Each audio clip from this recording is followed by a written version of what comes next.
જગતની અંદર માણસને ભૂખ ગમે તે કરાવે છે. ભૂખ માણસને ગમે તે કરવા માટે પ્રેરિત કરે છે. ભૂખ્યો માણસ ગમે તે કાર્ય કરવા માટે સંભવિત બને છે. ચંચુલાને ભૂખ લાગી છે અને મનમાં એમ કે આ સાધુ સંતો એમના સાથે હું જોડાઉં, એમની જમાતમાં જોડાઉં તો આ સંતોનો પ્રવાહ જઈ રહ્યો છે અને ક્યાંક રોકાશે અને જ્યાં રોકાશે ત્યાં કાંઈક તો ખાવાનું બનાવશે અને મને આપશે. અને ચંચુલા સાધુ સંતોની સાથે સાથે સાધુના સુરમાં સુર મિલાવે અને મહાદેવ મહાદેવ મહાદેવ મહાદેવના નામ જપ કરે છે. કારણ કે ભૂખ માણસને ગમે તે કરાવે છે. આપણા ભારત વર્ષની અંદર અંગ્રેજ શાસન આવ્યું ને, અંગ્રેજ શાસનની ચળવળની અંદર ઘણા બધા વીર યોદ્ધાઓએ પોતાની શહીદી વરી લીધી છે. જેમાં એક સુંદર ચરિત્ર છે. કોનું? તો કે ચંદ્રશેખર આઝાદ, જેને નિડર આઝાદ તરીકે ઓળખવામાં આવે છે. નિડર આઝાદ. નિડર એટલે કભી ભી ડરને વાલા નહીં, સબસે આઝાદ. ચંદ્રશેખરનું એકવાર મેં ચરિત્ર વાંચ્યું હતું. એની ઉંમર કેટલી હતી? તો કે 15 વર્ષની. અને તિવારી બ્રાહ્મણ કુળમાં પ્રગટ થયેલો આ બાળક જ્યારે આઝાદીની ચળવળ ચાલતી હતી ત્યારે જે આઝાદીની ચળવળની અંદર વંદે માતરમનો નારો બોલે અને રેલી છેક મકસદ સુધી પહોંચે એટલે ત્યાં જે આઝાદીની ચળવળ ચલાવનારા જે પણ કાર્યકર્તાઓ હોય, આઝાદીની લડતમાં જે આ રેલીમાં જોડાય એને શું આપતા? તો કે એક બિસ્કેટનું પેકેટ આપતા. કારણ કે ખાવા ન હતું. અને તિવારી આ ચંદ્રશેખર એને ઘરમાં ખાવાના વાંધા હતા. કારણ કે ગરીબી. અને સ્વયં ભૂખ નો માર્યો એ મા બાપથી વિખૂટો થઈ અને રેલી જઈ રહી છે. રેલી જોવે છે અને રેલીની સાથે સુંદર વંદે માતરમ વંદે માતરમ વંદે માતરમ વંદે માતરમ ના નાદ લગાવે છે.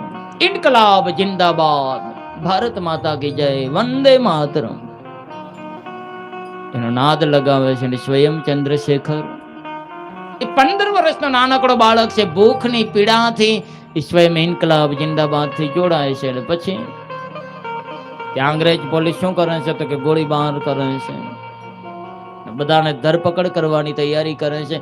અને બધા જે રેલીમાં હતા એ બધા ભાગી છૂટે છે. પણ આ બાળક હાથમાં આવી જાય છે અને બાળકને પકડી અને ક્યાં લઈ જાય છે?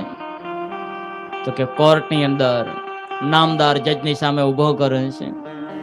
અને ત્યારે નામદાર જજ કહે છે આ બ્રાહ્મણ બાળક ચંદ્રશેખર ને તારું નામ શું? ત્યારે એને કોઈએ કહ્યું કે સાચું નામ આપવાનું નહીં રેલીમાં. ત્યારે એ કહે છે કે મારું નામ નિડર આઝાદ છે. મેરા નામ આઝાદ હૈ, નિડર આઝાદ. તો કે શું કરે છે? ક્યાં રહે છે? તો કે ધરતી ઉપર. શું કરે છે? તો કે વંદે માતરમ નો નારો લગાવું છું. શું કામ? તો કે આઝાદી માટે. આઝાદી માટે. આમાં બાળક એને પછી શું કરે છે? એ નામદાર જજ 15 સોટીનો સણસણતા ચાબુક મારવાનો ફરમાન કરે છે. અને જ્યાં અંગ્રેજી પોલીસ આને ચાબુકના ઘા મારે છે ત્યારે એ બાળકના મુખમાંથી એક જ નામ નીકળે છે. શું નામ નીકળે છે? વંદે માતરમ, ઇન્કલાબ જિંદાબાદ, ઇન્કલાબ જિંદાબાદ. કારણ કે ભૂખની વેદના છે. માણસને ભૂખની વેદના શું કરે છે? જાન ભી દે દેંગે, દિલ ભી દે દેંગે, દિલ દે દિયા હૈ જાન ભી દેંગે. સુંદર એના માટે કવિઓ એક દેશભક્તિનું ગીત બનાવ્યું છે.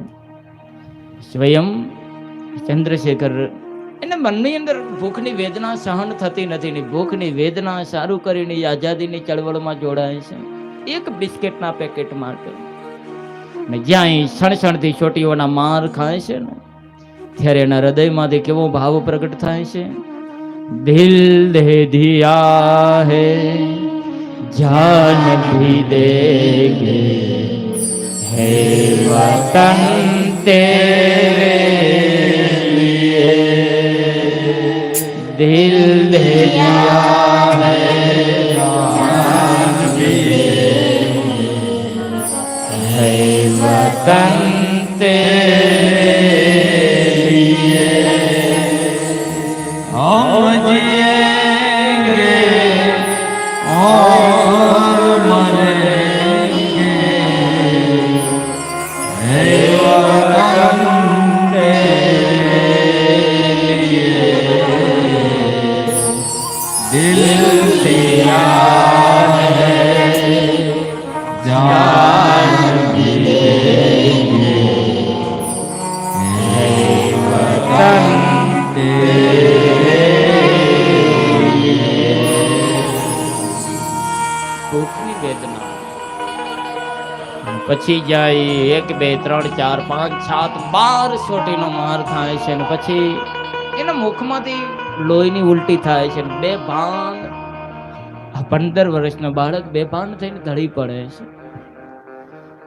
છતાં પણ એ ઢળી પડે છે, છતાં પણ અંગ્રેજ પોલીસ એના ઉપર સણસણતી ચાબુકના માર મારે છે, સળ ઉઠે છે અને પછી એને ત્યાંથી બહાર છોડી મૂકે છે. અને જ્યારે ભાન આવે છે ત્યારે એ પ્રતિજ્ઞા કરી લે છે કે હવે જીવતા જે ક્યારે પણ અંગ્રેજ પોલીસના હાથમાં નહીં આવું. અને પછી એ નિરંતર સંતાઈને રહે છે. અને પછી તો ઘણું બધું આગળ એનું ચરિત્ર છે. અને એને એટલા બધા ભયંકર અંગ્રેજ શાસનને હલાવી દીધું હોય છે કે અંગ્રેજ પોલીસ એનાથી બીતી હોય છે. અને અંગ્રેજ પોલીસના જે પણ અધિકારીઓ છે એને આને પકડવા માટે 1000 રૂપિયાનું ઇનામ જાહેર કરેલું છે. એ વખતના 1000 એટલે અત્યારના 1 કરોડથી પણ વધારે કિંમત ના થાય. હા સાહેબ, ગરીબીની વેદના છે. એક બિસ્કિટના પેકેટ માટે કરીને જોડાઈ ગયો તો રેલીમાં. આઝાદીની ચળવળ. આઝાદી એમને મળી નથી હો ભાઈ. आजादी ऐसे मिला नहीं है कि कोई एक तमाचा मारे ने बीजो गाल हाथ में धरो, ऐसे आजादी मिला नहीं है. बहुत सारे लोगों की खून बहे है, बहुत सारा लोगों ने उसका खून बहा है. घणी माँ पोताना दीकरा वगરની થઈ છે, ઘણી બહેનો પોતાના ભાઈ વગરની થઈ છે, ઘણી સ્ત્રીઓ પોતાના ભરથાર વગરની થઈ છે ને ત્યારે આઝાદી મળી છે.